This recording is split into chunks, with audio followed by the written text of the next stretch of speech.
Hey guys, how's it going? It's Ray from CMA, back in the shop tonight again. Just wanted to give you a little update, as I usually do, about the car that I'm working on.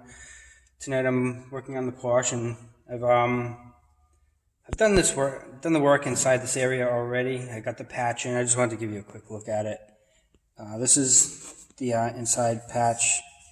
It's the structure patch. I think I showed this to you already, but there ain't much left of this whole area, so it's pretty well gone. So what I want to do, I'm going to show you one of my little cheats.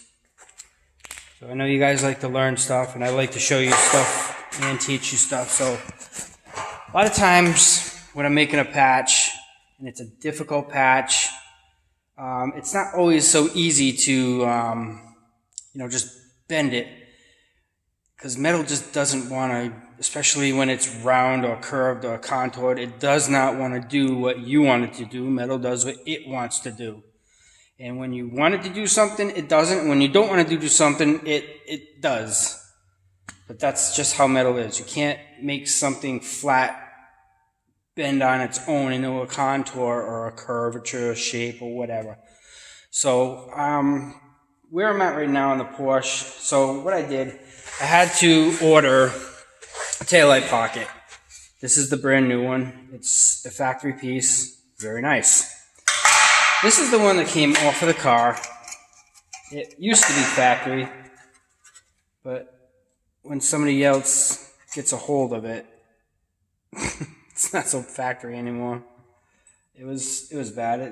It was hacked up and rotted, so unfortunately we had to get the new piece. So what I wanted to do, when I cut out the old pocket, I uncovered more rot. I'm looking in the wrong side now. Some should be over here now.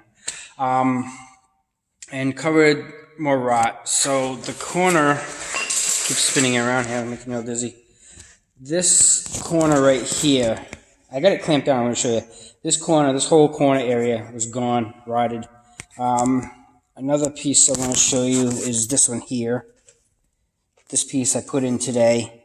This whole corner, somebody had, I don't know where the piece is, somebody had used the old, screw dent puller method. In fact, there's one of the holes right there, you can see it. So somebody used the old method of putting the screw and using the slide hammer, and made a horrible mess. Excuse me. So what I had to do is I had to make this piece, and like I said, you cannot make a flat piece of metal contour into any shape that it doesn't want to go. So what I do, hang on, excuse me, what I do is I'll get the piece roughly to the shape of where I'm trying to fabricate. And then what I'll do is, once it's close enough, I will clamp this piece on. And this piece was not wanting to do what I wanted it to do. So I clamped it in place. And then once it's into place on the sheet metal for the car, then I'll hammer it into place, because with the vice grips holding it where I want it to go, you tap it and I rounded this edge here, and I don't know if it's going to be where I want it to, but by doing this, it'll get you close.